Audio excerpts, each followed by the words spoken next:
ఉపరాష్ట్రపతి ఎన్నిక విషయంలో నిన్న మొన్న మరి అటు ఎన్డీఏ ఇటు ఇండియా రెండు కూటములు కూడా తమ తమ అభ్యర్థుల్ని ప్రకటించాయి.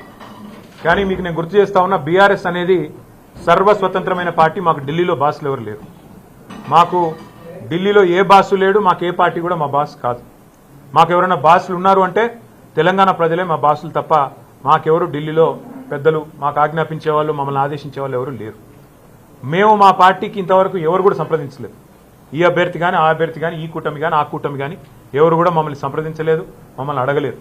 మేము కూడా ఒక పార్టీగా కేవలం మీడియాలో చూసిందే తప్ప ఉపరాష్ట్రపతి ఎన్నిక జరుగుతుందని మాకు ఇంతవరకు ఎవరు కూడా సంప్రదించింది లేదు, ఎవరు కూడా అడిగింది లేదు.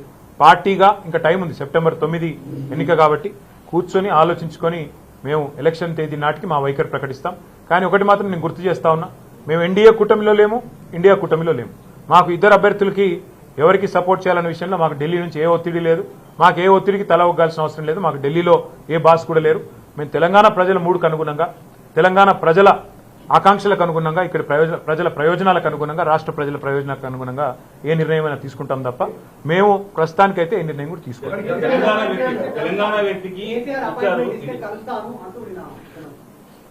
ఎవరు మళ్ళీ చెప్తా ఉన్నా, ఆయన రేవంత్ రెడ్డి గారు పెట్టిన అభ్యర్థి అయితే ఖచ్చితంగా మేము వ్యతిరేకిస్తాం. ఎందుకంటే కాంగ్రెస్ అనే ఒక చిల్లర పార్టీ, కాంగ్రెస్ అనే ఒక థర్డ్ క్లాస్ పార్టీ ఇవాళ రాష్ట్రంలో ప్రజలని ఎంత అరిగోసబుచ్చుకుంటున్నదో రాష్ట్ర ప్రజలందరికీ తెలుసు. మరి అట్లాంటి థర్డ్ క్లాస్ ముఖ్యమంత్రి, థర్డ్ క్లాస్ పార్టీ పెట్టిన అభ్యర్థిని మేము సమర్థిస్తారని మీరు ఎట్లా అనుకుంటారు? నాకు అర్థం కాదు. ఇంకోటి, ఇవాళ జరుగుతున్నది ఏంటంటే ఒక డ్రామా. ఉపరాష్ట్రపతి ఎన్నికల విషయంలో డ్రామా. నిన్న మొన్నటిదాకా ఏమన్నారు ఇదే రేవంత్ రెడ్డి గారు, బీసీల విషయంలో మా పార్టీ చాలా చిత్తశుద్ధిగా ఉన్నది, బలహీన వర్గాల విషయంలో మేము ఢిల్లీ దాకా కొట్లాడతాం, అవసరమైతే అంతరిక్షం దాకా పోయి కొట్లాడతాం అన్నాడు. మరి ఒక బీసీ అభ్యర్థిని ఎందుకు పెట్టలే?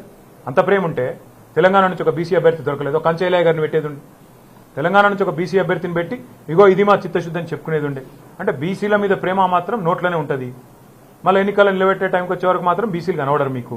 అట్లాంటి మీ మాటలు మేము నమ్మాలి, మీ మాటలు నమ్మి మళ్ళీ మీ వెనక నిలబడాలి. నేను అడుగుతానమ్మా, మీరేమైనా మెహర్బాన్ చేస్తుంటారా? మాకు మేము సర్వస్వతంత్రమైన పార్టీ. మేము డెఫినెట్గా ఎన్డీఏలో లేము, ఇండియాలో లేము.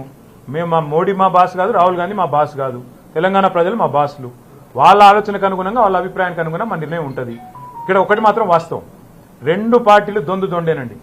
కాంగ్రెస్ బీజేపీ రెండు కూడా దొందు దొందే. తెలంగాణను ఇద్దరు కూడా ముంచినోళ్లే.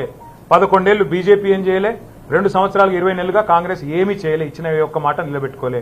ఆ ఇద్దరు అభ్యర్థులను మేము అంత సీరియస్ గా తీసుకోవాల్సిన ఆలోచన ఉంటుందని నేనైతే వ్యక్తిగతంగా అనుకోను.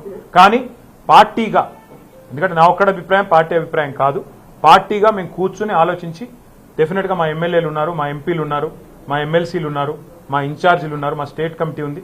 అందరం అవసరమైతే పెద్దలు కేసీఆర్ గారితో మా అభిప్రాయాలు చెప్పి ఒక పార్టీగా నిర్ణయం తీసుకుంటాం. వ్యక్తిగతంగా నేను అనుకోవడం మాత్రం రెండు కూడా దొందు దొందే. కాంగ్రెస్ బీజేపీ రెండు దొందు దొందే.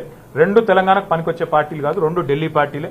వాటిని పట్టించుకోవాల్సిన అవసరం కానీ, వాటి రాజకీయం గురించి ఆలోచించాల్సిన అవసరం కానీ లేదు అనేది వ్యక్తిగతంగా నా అభిప్రాయం.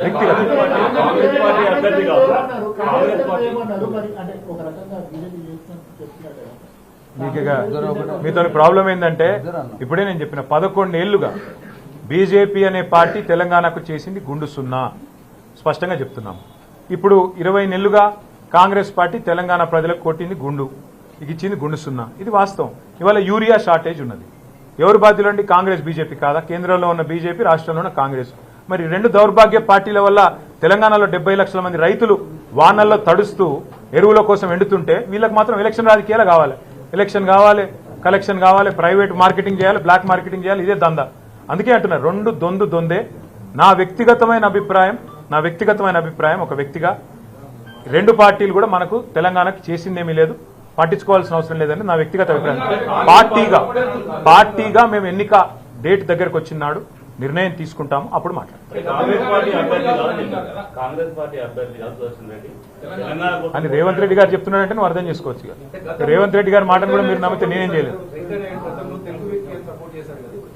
అంటే ఇప్పుడు నేను ఒక మాట అడుగుతాను మిమ్మల్ని, మీరు అర్థం చేసుకోండి. రెండు పార్టీలు కలిసి ఒక స్టేట్మెంట్ ఇవ్వమనండి.